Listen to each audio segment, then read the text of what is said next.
The latest issue from the vault. Brody Lee. Supplies are limited. They're moving. No truck kick, no one home. Go to Jasper'sFalse.com.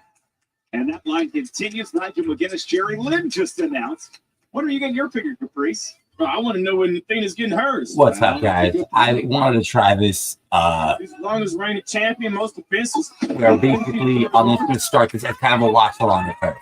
So right now, let's watch that main event together. We've got Athena and Lady Frost in a Proving Ground match.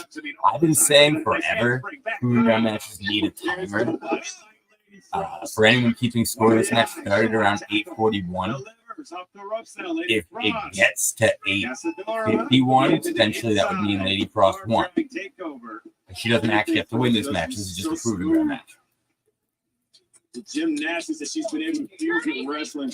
Lexi being chained to this ring is hilarious. I don't know how that's going to keep Lexi safe from anything.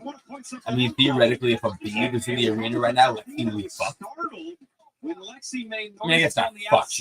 Wouldn't that be away? You know what I'm saying? If it was like a lot.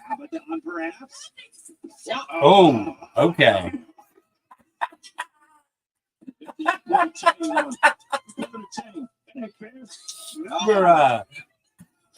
Just right through the six-pack of Lady Frost.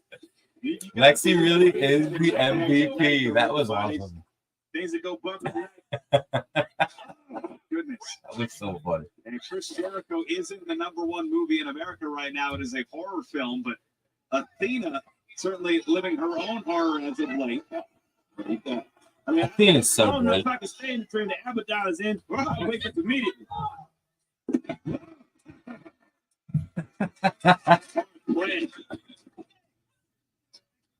And Athena, the 20 Boy, I'm count. going to take this count out here. Yeah, it is a 20 count in ROH. Athena has used to her advantage. I know Lady Frost is not going to want to count out. She's going to try everything she can to get. See, this is smart shit. I wish commentary was putting this over. A lot of trouble with the body. Because this is smart on Athena's side. I mean, I guess To the crowd. What is Athena? in ROH, a 20 count is like really tough to get to, so maybe it's not. But either way, she's letting that time go, getting closer and closer to 10 minutes. Because as soon as it gets to 10, her match is over. She's done. It is impressive how she has it. It is your show. It is your show. The Athena. caliber of It Lady is Frost her being show. able to take control while she's having these eyes all over the place. And Lady Frost about 3 minutes in. And if she's going to try and get through the time limit, she's got to make a move here. Yeah, Frost has not gotten any offense in this match yet. She's not Such a done balancing anything. act in these proving ground bouts. Yeah, but it's hard to do what you want to do when you're going against an athlete like Athena. Ooh. People can move Lady Frost around like that. Yeah, Athena is so strong. Oh. It's very One. Just a one count. So is Lady Frost. Ooh. Right there on the right hand. Shot. Come on, bro. About takes a boot to the face. Put her down with that Tell you one. what, just when you think that Lady Frost is coming back with something, Athena cuts her right back off, staying in control. I tell you what, Athena's deceptively strong. Even with her leaned out frame, she maintains the muscle and the strength behind it. See, We have seen that power. the fans are not supposed to be chanting for Athena right now. Like, that is not supposed to happen. Back in Final Battle 2022, when she defeated the OG Mercedes Martinez. Lady Frost with an opening here. In ROH, I think it's just understood amongst the fan base that this really is his show. And that she deserves the world, that she does deserve to always be in the conversation for one of the best female wrestlers on the planet today. What a set. Another opportunity, and Lady Frost going So I think fans will boo her as she gets into character when she starts doing her stuff and talking. But if you're just watching her wrestle, yeah, they're not booing that. Oh, come on now. Ooh. How that spinning sickle, Riccaboni. Spinning sickle. It's a nice sickle, you know. Absolutely. It's Lady Frost with an opportunity here. There you see the I wonder if Abaddon's going to show up. See, it'd be fun if Abaddon showed up and harassed Lexi. Athena gets distracted, tries to get, Lexi out of the stuff while Abaddon is like making her entrance or whatever. And then that causes Lady Frost to make it past the 10 minutes. Like, that would be a cool way to have Athena technically lose a proving ground match. You can give this a rematch championship match for Frost because Frost is good. That'd be fun. Abaddon gets to continue her being in Athena's head to continue that story. There'd be a bit of a payoff to chaining Lexi to the ring post there. It does seem like, unless this is just a new thing and it's like over time going to set up, but it does seem like chaining Lexi means Abaddon's going to come out and there's going to be like an attack. Then Athena will eventually blame Billy Stark to say, "Where were you? We needed you. Lexi needed you. I need Lexi." Woo! See, Frost is good. This is where we need a fucking timer. Because by my clock, it looks like we're looking at 3 minutes left for Frost to last, and she wins. They could be putting that over and now putting over that she's trying to win the right way and get the 1, 2, 3. It's just like the proving ground concept you're taking away 50% of it. You're just turning this into kind of a non-title number of a contender match. If you don't emphasize the timer aspect, the beat the clock aspect. And this, a lot of her defenses has been in the proving ground. Keeping people from even challenging from the and especially in Ring of Honor, where a lot of the matches, no matter who's in it, a lot of those matches go over 10 minutes. So commentary could also be put in over as you talk about the timer, that matches aren't supposed to be finished in under 10 minutes. And so it really is putting the champion on the spot. And wow, Athena was able to get it done and yada yada. But they don't tell that story because there's no timer. So Lady Frost has a short amount of time to do a move before Athena regains her balance. Or senses She can about counter this. Powerbomb. Oh, that's the hit. Now it's going to be hard to do anything from this point because of Athena's balance in the position that she has. Frost is in a lot of trouble now. She's up. And boom. That was sick. That's it. Oh, she's going to make her submit. Arm locks. Oh, crossface. It's over. It's over. There's nowhere for Frost to go. Is Frost going to tap or is she going to pass out? Nowhere for her to go. She out? What is? Oh, she's not out. Why did the ref just kind of grab her head? Isn't he supposed to put it in the air and see if it falls? Ooh. Okay. Once again, I'm at like a minute left in my timer. Them not even mentioning how much time was left is a huge L for commentary and just proving ground matches as a whole. They never do. It's because there's no time. Can we start like a petition or like a to get people like signs maybe, or like bring signs to these shows? Like proving ground needs a timer. I feel very strongly about this.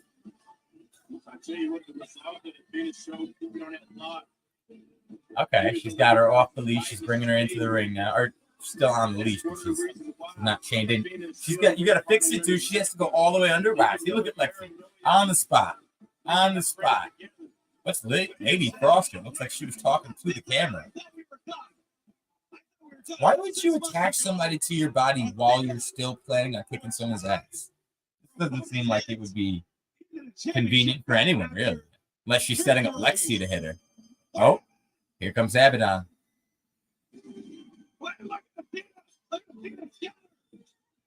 Oh, okay. They went out the same way during that time. That was good.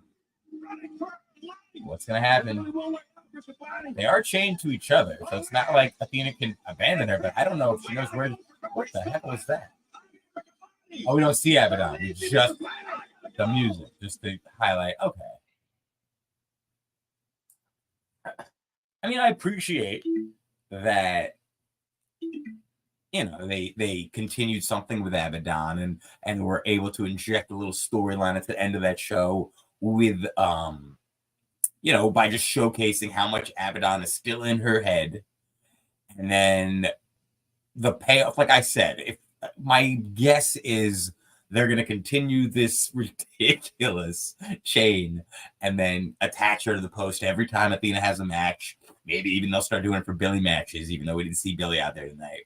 And then the payoff will eventually be Abaddon getting to Lexi. Athena will have a choice, either go there and be taken over by Abaddon or you can run. And Lexi's kind of on her own because you just chained her to a ring post. Anyway, let's get into the actual after show. Glad a lot of you guys were able to get comfortable and watch ROH with me. I've kind of been wanting to do watch-alongs, start watching the show with you guys, and then when the show's done, we'll get into a little bit of an after show, probably be more of a recap because we would have watched everything together and talked about it. But glad you guys were able to get comfortable and watch the end of Ring of Honor for me. I was thinking about doing it during the Ladder Wars match. Speaking of, actually, no, let's get to the show first, right? Let's get to the show.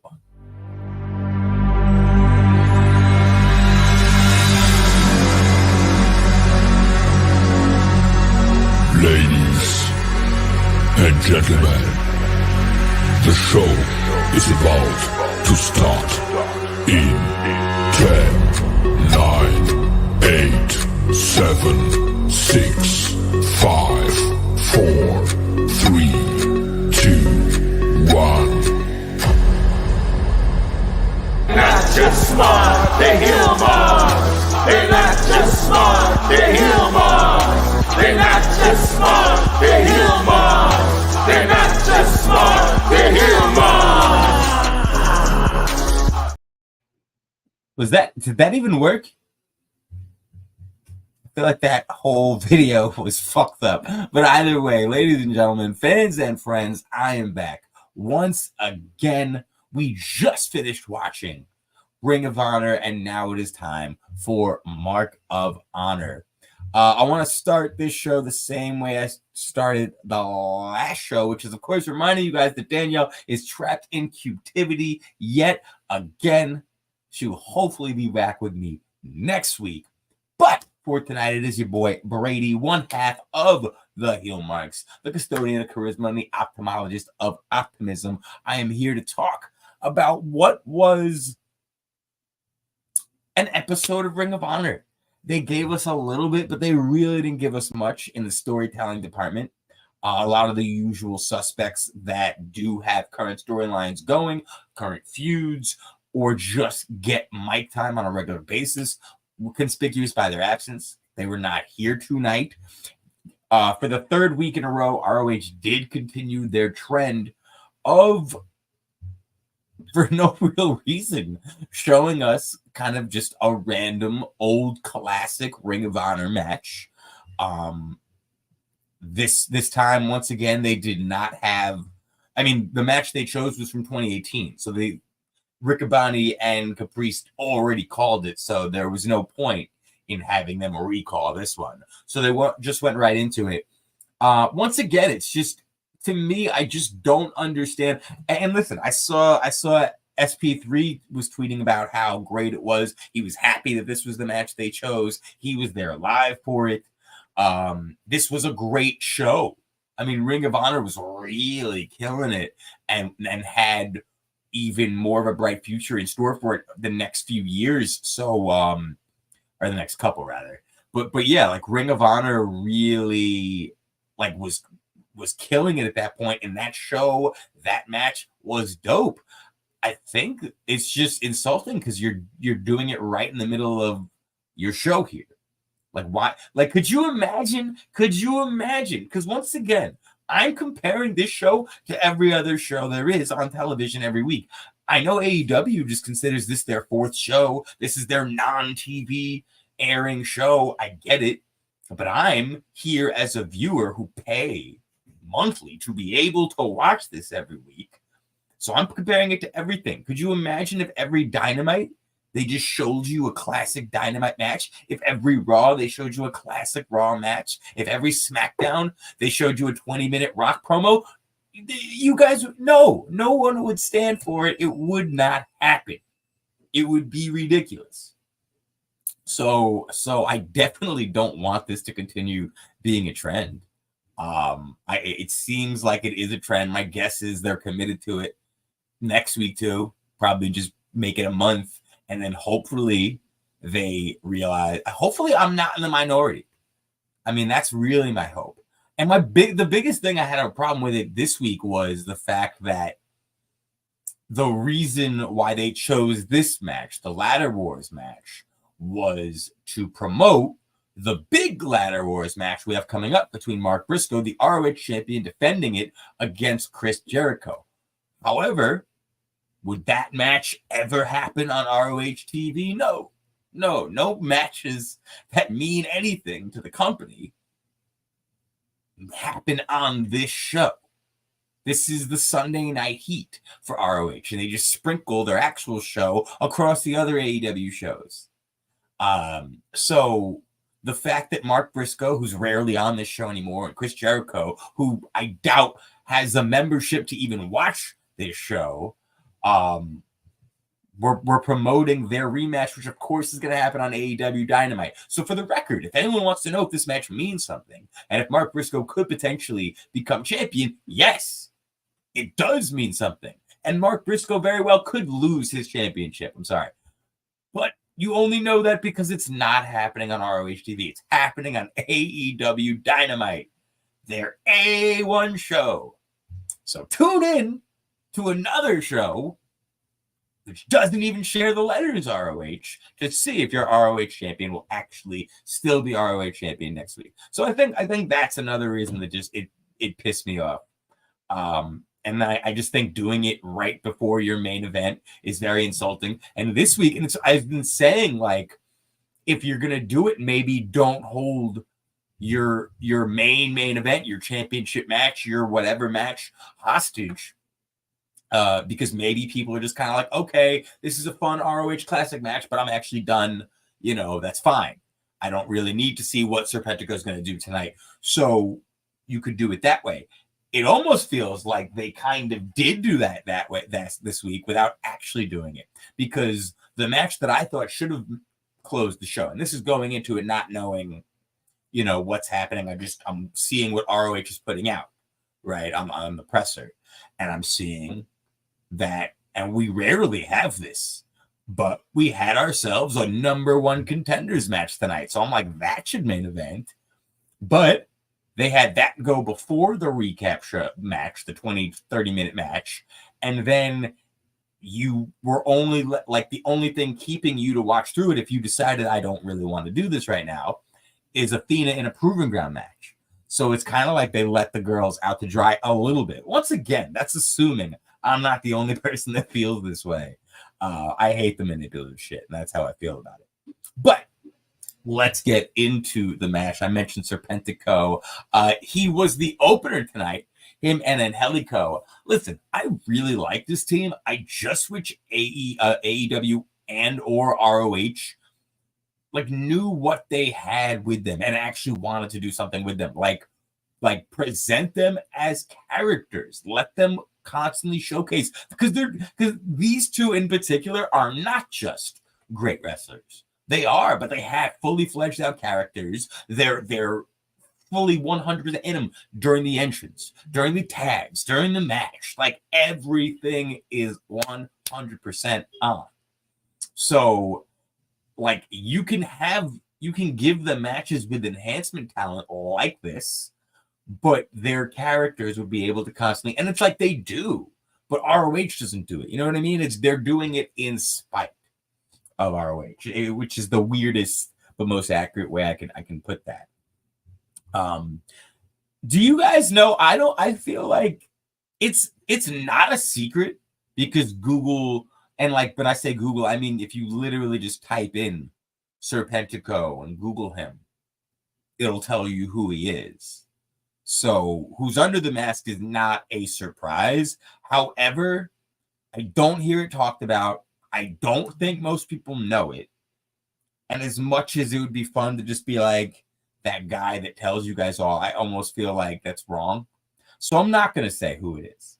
But the fact that I know who it is, and the fact that like he lives a separate life in Ring of Honor, it is another character that's on television. So I always just find it hilarious, especially times where they give them matches like on the same show.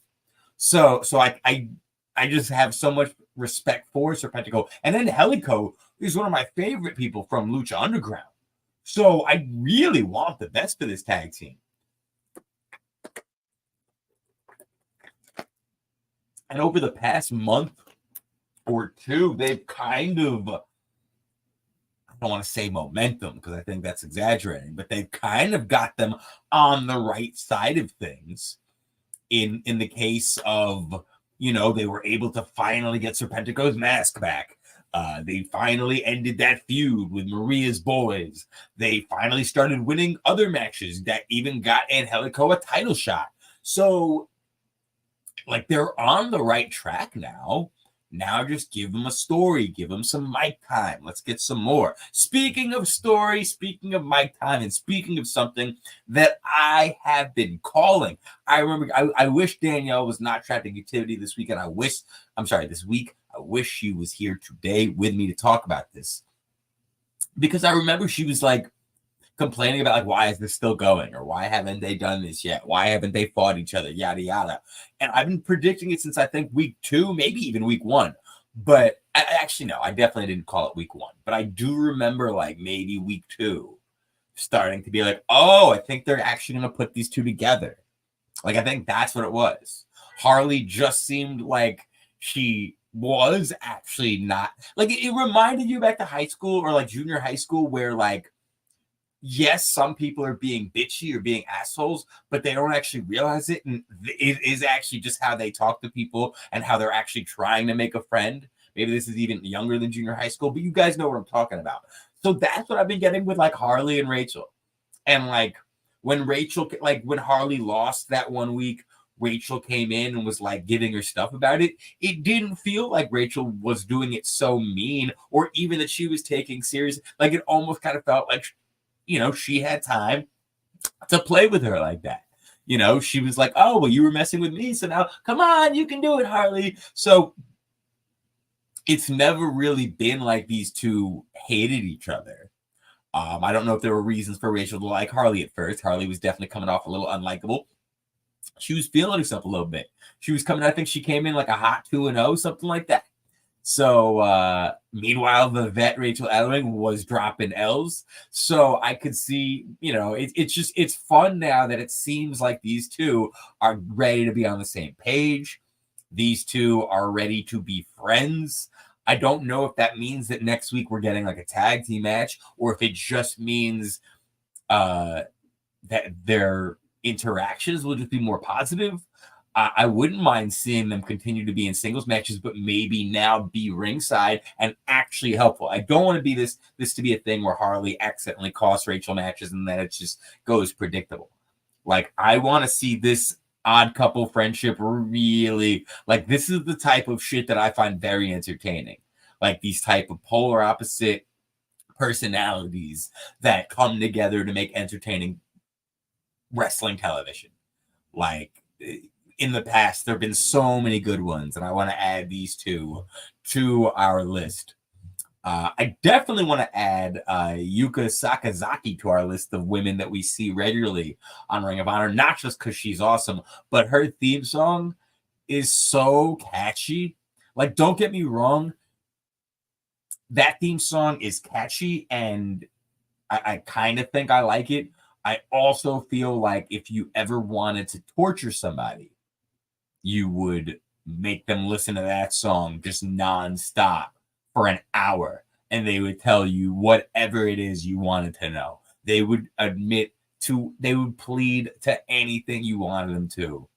It definitely feels like that theme song has multiple capabilities. But for wrestling theme songs where you're You're playing it like, what, 45 seconds while she's making her entrance, maybe a minute if she wins the match afterwards. So I don't, as a wrestling theme, it's definitely not Brie mode level annoying.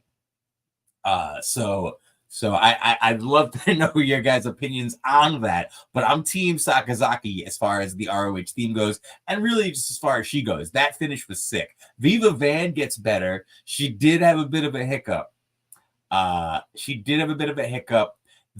They both reacted to it properly.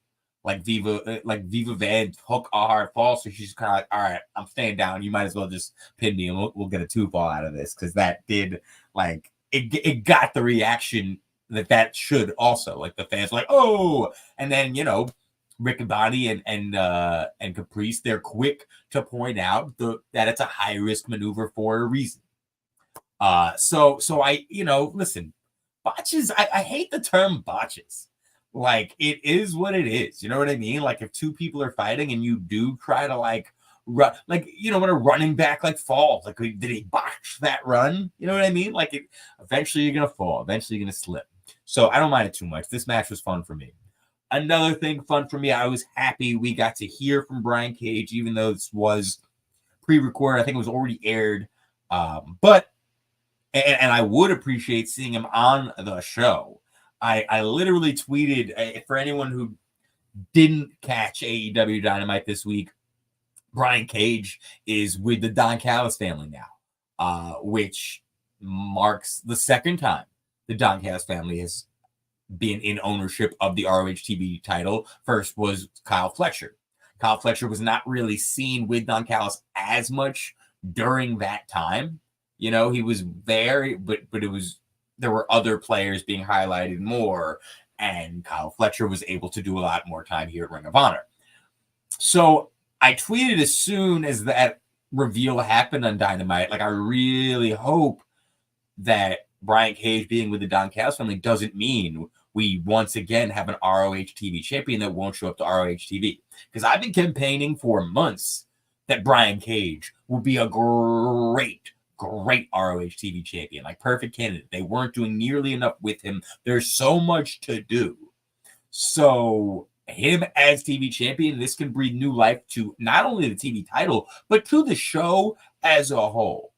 However, he is. First week, he's not here. Once again, we did get to hear from him, and I like the promo. He's good on the mic. I feel like a lot of people, whether you're just a really good wrestler from bell to bell, a lot of people just assume you can't talk, like they did with Bryan Danielson when he first went to NXT. They just assumed he couldn't talk, and it's like, this guy can talk. You ever watch the Dolphin promo with him and Paul London? But I think with big guys, a lot of times they kind of assume that either they have overwhelming personality, or if you come across just nothing but muscle like Brian Cage, I think a lot of people assume he can't talk either. And that's not the case. And he cut a very nice promo after winning the title. And he even flat out said a line that gave me hope that we will see him on ROH TV sooner than later. But it was more of talking about the fact that Atlantis Jr., I took this title from you because you don't even go here, bro. You weren't supposed to be the TV champion. You don't go here. And I thought that was beautiful because he doesn't go here. You go here, Brian Cage, though. So I'm very happy. I'm very happy, excited for the age of Cage. I want to see this continue. I'm curious. We've seen Brian Cage compete in trios a lot, and I guess his allegiance to them is done. So I'm curious what happens with them. I'm curious what happens with him on ROH TV. So I'm looking forward to it. Like I said, I just hope it happens on ROH TV. I hope this isn't a case of just Brian Cage won the TV title because AEW's finally decided to do something with him. Don't get me wrong, I'd be very happy for that. But if that was going to be the case, you don't need to involve the ROH TV title. Let's put that on the shoulder of people that you're not yet ready to feature prominently on Dynamite. I would have said Lance Archer, but Lance Archer was right there next to Brian Cage. So both of those guys might be plucked from the ROH weekly roster. And it would be a very good thing. we'll see what happens with the Doncaster family and those two monsters. We saw Nick Wayne and his monster. I'm sorry, Nick Wayne and his mother. And did anyone else think that this was weird? His mother's name is Shayna Wayne. They did not say her name. She was announced, but not as Shayna Wayne. They said Nick Wayne and his mother. Like, I thought that was so weird. I guess I haven't been paying attention to see if, like, that's just if she lost her name when she became like the maternal figure in the patriarchy, in Christian Cage's family. I thought it was interesting. I just don't really get it. But either way, Nick Wayne's good for 19, man. And joining with Christian Cage, he is over like Rover. The crowd, it's rare. It really is. Like, it really is rare when you have heels, especially in Ring of Honor, because even the heels, Ring of Honor fans still came to see you. Okay, even in a case like this, where I'm pretty sure these were taped before Dynamite, they had an option. They could have spent their time leading up to when Dynamite tapes, doing whatever they wanted. They chose to show to the show in enough time to catch every match, and that includes Ring of Honor. So I feel like it really is rare for the heels to actually get like the fans chanting bad things to them.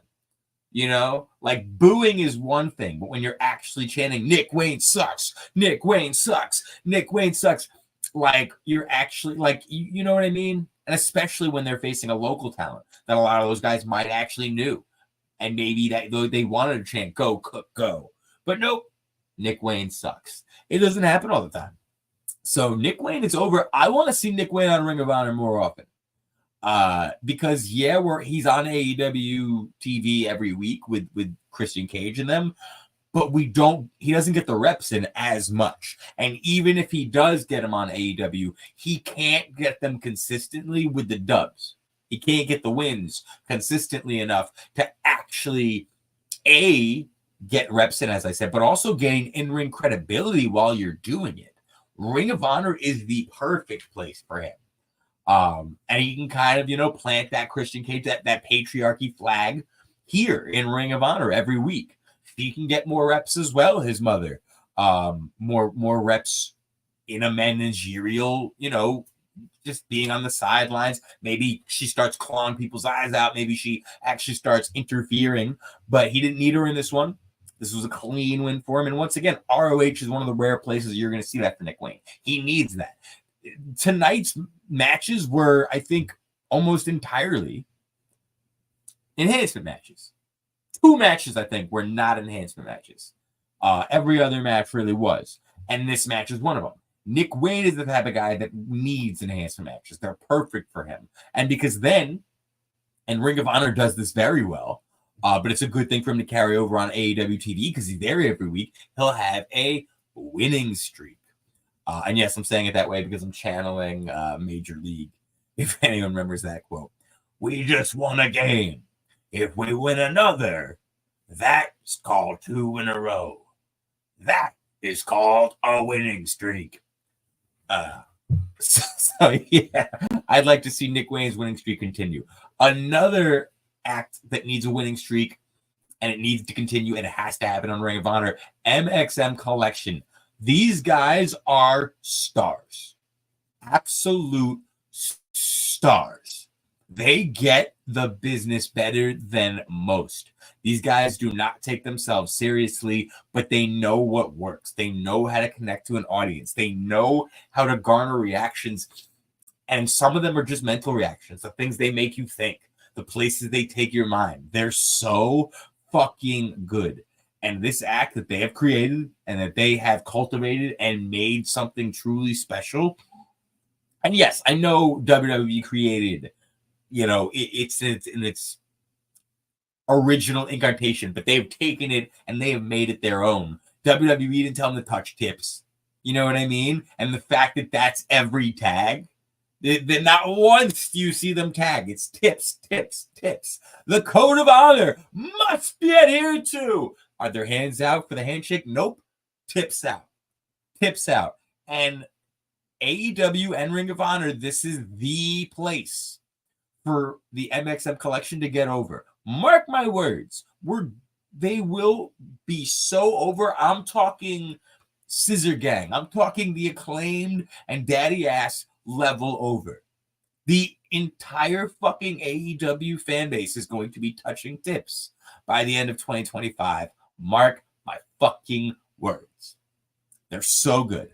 Was very excited to see them facing Midnight Heat. If any fans are not cultivists, if you guys watch any and everything like myself, you might remember half of Midnight Heat. I'm talking about Ricky Gibson, because he was, in fact, Ricky, the man who was going to team with Kevin Owens on SmackDown a few weeks ago, until Randy Orton made his return, causing Kevin Owens to give Ricky the stunner, send him packing.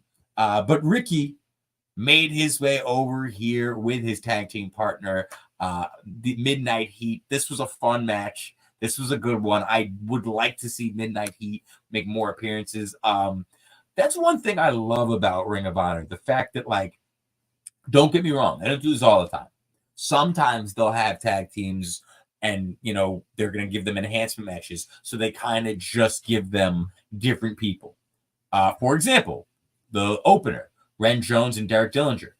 To my knowledge, those guys are not a tag team. They might have teamed before in different organizations, but they're not a tag team.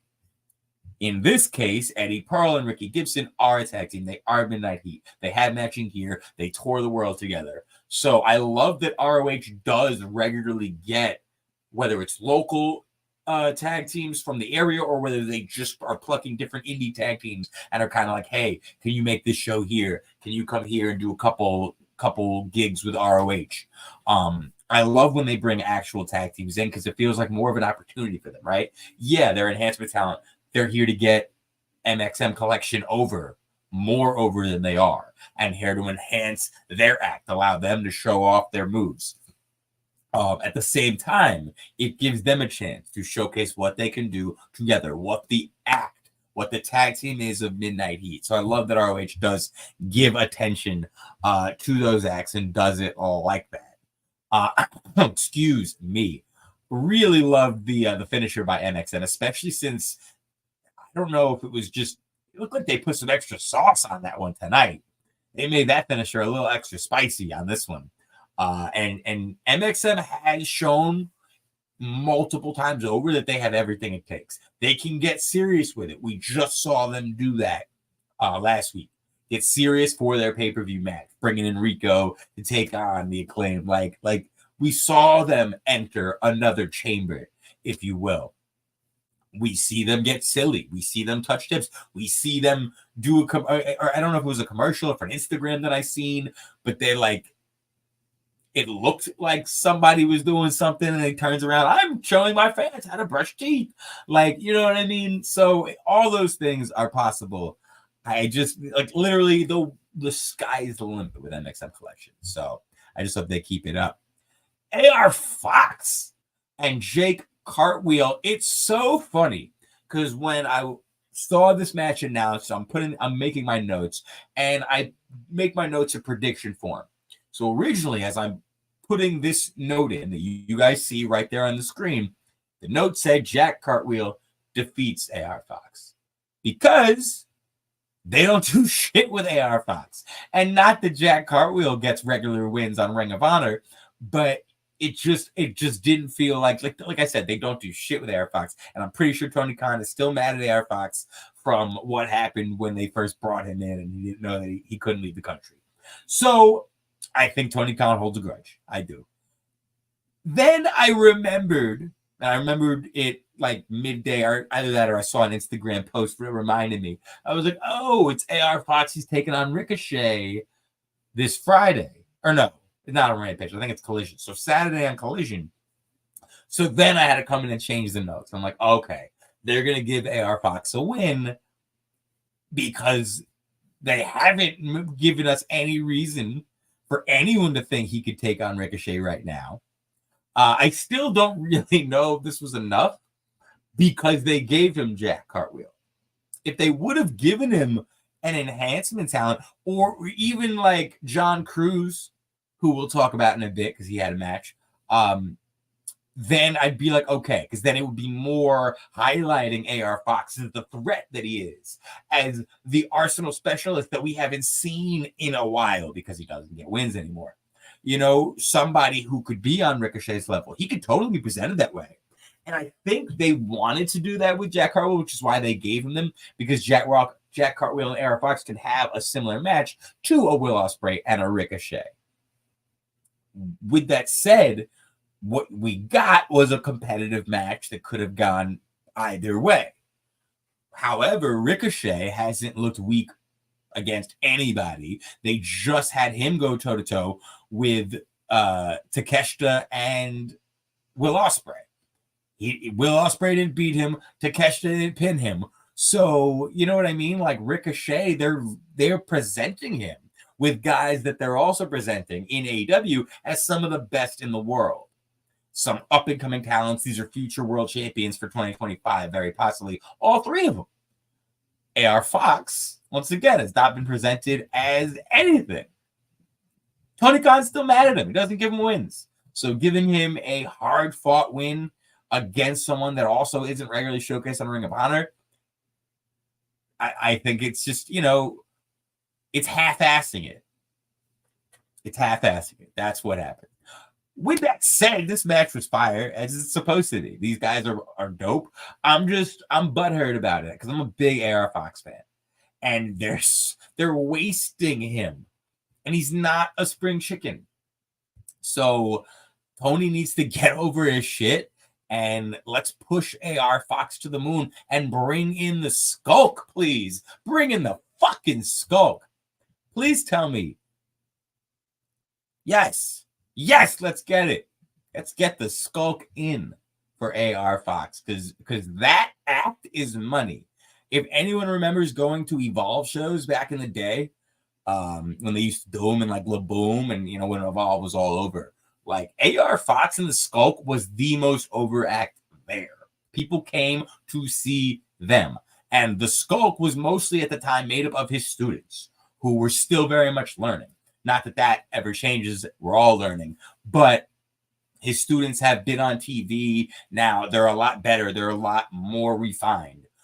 So, yeah, please let's get the Skulk on Ring of Honor television for AR Fox. That act would be fire. Money. They can print fucking money.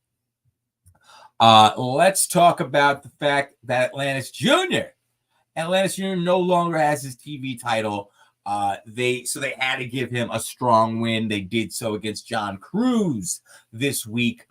John Cruz over.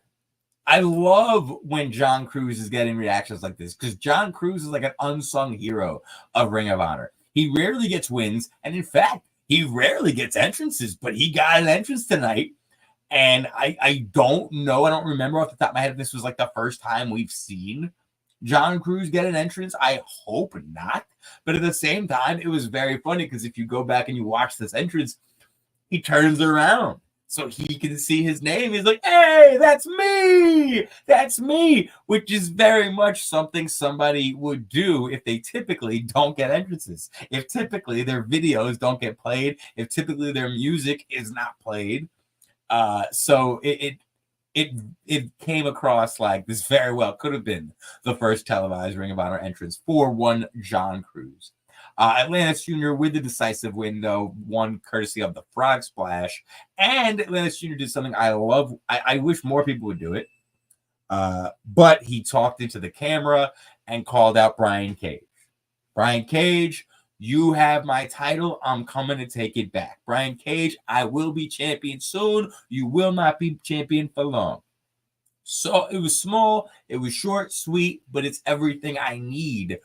I think every wrestler, after you win a match, and a lot of the wrestlers do it. Like Queen Aminata always talks to the camera and just talks about how she's the queen, she's the one and only. But I wish everyone would kind of take that time while the camera's on you and you're close enough, we can hear you. Call out if you're getting the win right now. So ROH is choosing in this time to make you look strong. You're getting the win. So Do the discount double check. You know what I mean? Let everybody watching know you want gold and you're coming for somebody's title. That way, if one person starts to wonder, I wonder if maybe they're gonna face a champion soon. Maybe, oh my God, could they be fighting for this title? Could they be fighting for that title? That'd be cool. You know what I mean? Like get the minds wondering. And I love that Atlantis Jr. is calling out Brian Cage, and commentary kind of had to acknowledge the fact that Atlantis Jr., I'm sure, will get a rematch for his title sooner than later. It's interesting to note that, and I kind of hope that match happens soon, like this week or next week. I don't want, because we got a number one contenders match, I don't want the number one contender match to feel like it doesn't mean anything. What I'm saying is, let's say, for example, next week on Ring of Honor, Komander, who won this match, let's say that he faces Brian Cage for the title, and then he loses. And then Atlantis Jr. comes right back out, and now we've got that program, right? This match meant nothing then, because we already knew. They already let Atlantis Jr. get a win, go look into the camera, and say, hey, Brian Cage, I'm coming for your title. So we know that match is happening. Commentary put it over. Rematch time.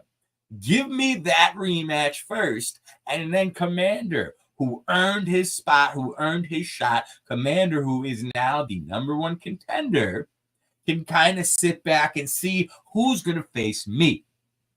If Komander faces Brian Cage when Brian Cage already has another date set with somebody else, yeah, then this match, like, once again, you're trying to convince me you gave me something special here. I love number one contenders matches, and I don't think any company today utilizes that format nearly as much as it should. So I was very excited to see this match. And Komander and Willie Mack both killed it. Both are super over.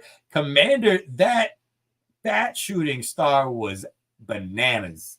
I love that tightrope shooting star he does. Komander's sick. And Komander and Cage, that's fun.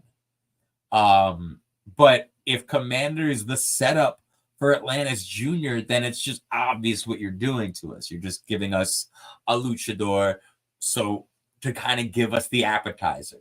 And you're treating Atlantis Jr. like he's the main event, like he's the main course.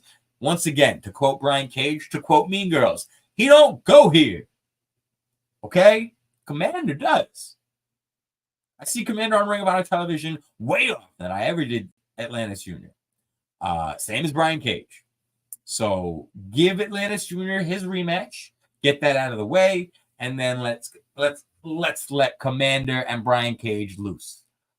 Very, very much looking forward to that match whenever it comes. As I did mention earlier in tonight's broadcast, Proving Ground match did main event. In fact, you guys watched this match with me. A lot of you guys did. Not everyone, but I did start tonight's show a little early. I might be doing that in the future since enough of you guys did come sit down and watch the main event with me. So maybe I'll just be doing the main events, and then, we'll see. We'll see. I don't know if you guys want to watch me watch the show and then talk about it. But then if I did that, we wouldn't have as much to talk about. But either way, these are all conversations. But once again, we watched this match together. And once again, Athena did come out on top. My biggest complaint with this match is not with this match. It's with Ring of Honor and the way they don't utilize one of the bigger draws of the Proving Ground match. And that is the timer. 10 minutes. Lady Frost just had the last 10 minutes, and she would have got a title match. Show me the fucking clock. At least come back to it, but acknowledge that somebody has their eyes on the fucking timer, and that if this match got to 10 minutes, holy shit, Lady Frost just won. Like, commentary should be putting that over. You're looking to tell stories with these matches. It's right there on the plate for you. I have no idea why they refuse to give the clock the respect it deserves. And I've said this before, the average Ring of Honor match, depending on the show, because they do it differently every week, but a lot of times they give matches more than 10 minutes very regularly. So you could be putting over the fact that Athena beating Lady Frost in 10 minutes is actually an accomplishment, because we just saw, we could see Nick Wayne took 11 minutes to beat Brian Cook. I don't know how long that match was. I'm just saying. You know what I mean? So they're just not taking advantage of it at all. And essentially Proving Ground is just a catchy name for your champion is in a non-title match. And if she loses that match, she's going to have to defend her title against this person another time. And let's ignore the fact that that person just has to survive 10 minutes, because once again, we're not showing you a fucking timer, so that's probably not going to fucking happen. So I just think it's silly. They give us at least one Proving Ground match every week. It's a great concept. Fantastic way to get your champs on the show, to give somebody, a cup of coffee with contendership capabilities or possibilities. I love the Proving Ground concept. They're just not doing it right. Kind of like how I love Ring of Honor, but regularly they just don't fucking do it right. I did like the way this ended with the fucking, oh my God, Athena with Lexi on that actual chain, which Athena came up with that in one of her promos. It kind of sounded like it was ridiculous. Kind of sounded like they were just improvising and having fun with it. But no, there's a real chain. There's a real leash. And Lexi is really getting chained to the fucking ringside area to keep her safe. Now, I don't know how that's supposed to keep her safe. Anyone could attack her while Athena's in a match and she can't even run. So I don't know why chaining her to a ring would make her safer than just saying, hey, grab a chair next to the commentary booth and stay here. But of course, as everything does with Lexi, we find out it's just another way to showcase how she's the MVP. Because now with this steel chain leash, she's able to interfere. She's able to help Athena more and more. We even saw it used as a weapon at one point. So the once again, Athena and her whole act just continuing to evolve and showcase that she is Ring of Honor right now. The show is on her back. This is her show. And if you don't believe me, you could just listen to the fans. Athena is a full-fledged heel, probably the biggest heel on the show, but the fans were chanting for her the entire time. They weren't booing Lady Frost by any means. It's not like they wanted Athena to lose, but they were certainly showing appreciation to how good she is. At this point, it's hard to ignore, right? I think that's what we're seeing. Even with somebody chained to ringside using a steel chain to wrap up her opponent, fans are still constantly wanting to give their flowers to Athena. That is just how good she is. Interesting, we did not see Billy there tonight. I wonder if the next time we see Billy, if she'll look different, if she'll act different. That's a story that is just kind of living its own life on its own. So we didn't necessarily need Billy here tonight. And kind of like we necessarily didn't need Abaddon. They played Abaddon's music. Athena and Lexi are able to sell how fucking scared they are, get out of Dodge as soon as possible. I'm not really sure why they escaped up the ramp and by that area. I kind of thought maybe they'd go through the crowd or to sell the fact that Abaddon's music's playing. So that probably means Abaddon's coming from the stage. Either way, at that point, I'm just grabbing at straws, right? But I think that'll do it for this week's episode of Ring of Honor. Listen, we got some good matches. We got some good storyline development. Most of tonight was enhancement matches. That Ring of Honor classic match they showed was a banger. I was considering going live for that one and starting the watch along there, only because I felt like maybe we could get something out of it or just watch that together, because otherwise I hate that concept. I don't know who came up with it. The idea that ROH needs to be 2 hours, because they gave us 2 hour shows when they were taping Ring of Honors as its own. Now you're not doing it anymore. So you're not taping enough content to give us 2 hours. So let's just remind them of back even just 6-7 years ago, when Ring of Honor was giving us just banger after banger after banger, and let's just do that. I just don't get it. I think it's stupid. I hope they fucking stop. But either way, guys, I hope they don't stop showing Ring of Honor, because then what else would we talk about, right? I will see you guys next week, same time, same place. Probably going a little early, maybe start another watch along with you guys, see how that gets over, see if we like that. But guys, never forget, you are the best. I'm just trying to be like you. And I'm not just a smart mark, I'm a heel mark.